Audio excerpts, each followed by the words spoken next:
دیکھیں، ایک تو مختلف مواقع پہ ہم کہتے آ رہے ہیں، دوبارہ میں کہوں کہ جو اللیگل ایلینز ہیں، ان میں 3 مین کیٹیگریز ہیں۔ ایک وہ ہیں جو رجسٹرڈ ریفیوجیز ہیں، جو اراؤنڈ 1.7 ملین ان کی تعداد ہے۔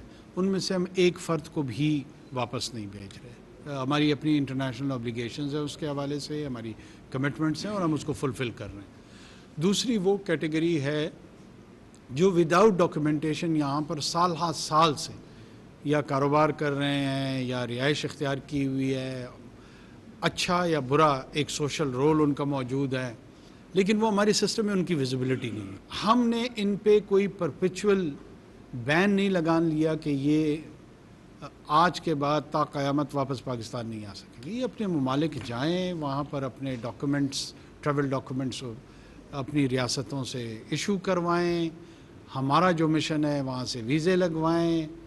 وہ تعلیم کے مقصد سے آنا چاہتے ہیں، وہ کاروبار کے مقصد سے واپس آنا چاہتے ہیں، جس حیثیت میں بھی واپس آنا چاہتے ہیں ہم اس کو فیسیلیٹیٹ کریں گے۔ ہم ایک ریگولیٹڈ موومنٹ چاہتے ہیں، ہم ارریگولیٹڈ موومنٹ کے خلاف ہیں۔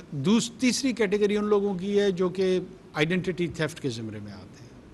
اس کے لیے بھی ہم نے ایک میکانزم ڈیوائز کیا ہوا ہے، اور وہاں پر جو ہے نا مختلف یارڈ سٹکس ہم نے رکھے ہوئے ہیں جو کہ ہمارے سسٹم کو اگر کسی نے پولوٹ کیا ہوا ہے اور انٹرنٹس کے طور پہ آ گئے ہیں ہمارے ڈیٹا بیس میں، اس کو بھی ریموو کرنے کی ہم کوشش کر رہے ہیں۔ جہاں تک لوگوں کی املاک ہیں یا لافل بزنسز ہیں، ان کے کلیمز جو ہے نا یہ سول کلیمز ہیں، اور سول کلیمز کے لیے ہمارے پاس سول ادارے موجود ہیں، سول کورٹس موجود ہیں۔